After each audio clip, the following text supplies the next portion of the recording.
नहीं, सबसे ज़्यादा मेहनत तो डैड ने की है। इनफैक्ट हमने तो कुछ भी नहीं किया इस फिल्म में।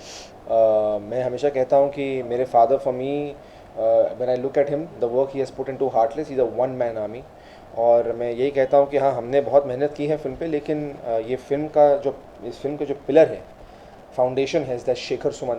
If he has the one solo-handedly has created Heartless, and it's outstanding, and people like us should learn from him. Yeah. It's a beautiful, fresh love story between a girl and a guy, and it's so different. It's young. The songs are brilliant. So it has a lot of beautiful emotions of and relationships in the film, whether it's a guy and a girl, mother and a son, or two friends, doctor and a patient. There are a lot of beautiful relationships.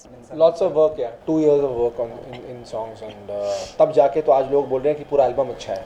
Usually you have 2 songs that do well in an album, but all the songs are really good. And मेहनत लगती है, और the songs that got rejected, then we had to remake them again, and then change singers and then get them redubbed again. So there was a lot of problem with the album, but eventually what matters is that people love your album, and that's what has happened. I think Gaurav Dagaonkar, the music composer of the film, has done a phenomenal job, and he has worked very hard. और ही is a new composer, और नए लोगों को मौका मिलना बहुत ज़रूरी है. I am very happy my father gave break to this really talented young guy, and really happy for him यार, कि लोग उसका गाना इतना अप्रिशिएट कर रहे हैं यार. So I am really happy. As an actor वो मुझे पूरी लिबर्टी देते थे. एज अ सन कोई लिबर्टी नहीं दी गई थी मुझे, और बहुत मेहनत करनी पड़ी मुझे, और क्यों नहीं करनी पड़ी, मेरी घर की फिल्म है ये. और आई एम वेरी हैप्पी कि उन्होंने मेरे लिमिट्स के आगे मुझे बियॉन्ड पुश किया. मैं नहीं जानता था कि मैं शायद केपेबल भी हूँ एज एन एक्टर इस रोल को संभालने के लिए, लेकिन हार्टलेस देखने के बाद मैं चाहता हूँ कि लोग भी यही कहें मेरे बारे में कि is done a good job as an actor.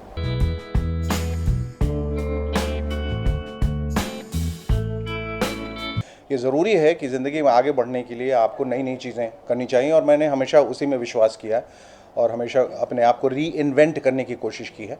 As an actor मैंने होस्ट भी किया है, जज भी किया है, गेम शो का भी होस्ट रहा हूँ, सिंगिंग भी की है, डांसिंग भी, वगैरह वगैरह.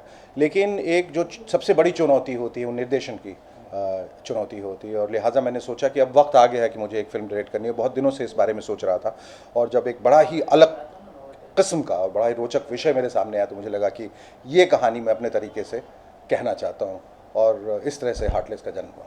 मैं सिर्फ लोगों को यही दिखाना चाहता हूँ और बताना चाहता हूँ, और शायद में हो सकता है मैं गलत हूँ, कि बग़ैर शरीर का प्रदर्शन किए, बग़ैर चुंबन के, बग़ैर अश्लीलता के, बग़ैर अश्लील संवाद के, फाइट सीक्वेंस के, स्लो मोशन के, बग़ैर हीरोगिरी के बग़ैर भी एक खूबसूरत फिल्म बनाई जा सकती है, और पहले भी बनती थी और आज भी बन रही है. राजकुमार हिरानी की अगर फिल्में देखें तो उनमें इनमें से जो भी एलिमेंट्स मैंने बताया आपको, कुछ नहीं रहता, और फिर भी कुछ ऐसा रहता है जो ऑडियंस घर तक लेके आती है, और उन्हें उनकी फिल्में बरसों याद रहती हैं. इसीलिए जो ये आइटम नंबर करवाना चाहते हैं, या गाड़ियाँ उड़ाना चाहते हैं, या जो विलन्स उड़ते हैं ऊपर 10-20 ऊपर हवा में लटके रहते हैं, वो सर आँखों पर मेरे, वो उस तरह की भी एक फ़िल्म है. लेकिन मैं ऐसी फिल्मों से रिलेट नहीं करता. मैं एक अलग किस्म का एक सेंसिटिव फिल्म मेकर हूँ. मुझे इमोशनल एंगल्स और रोमांटिक एंगल्स ज़्यादा पसंद है फिल्मों में.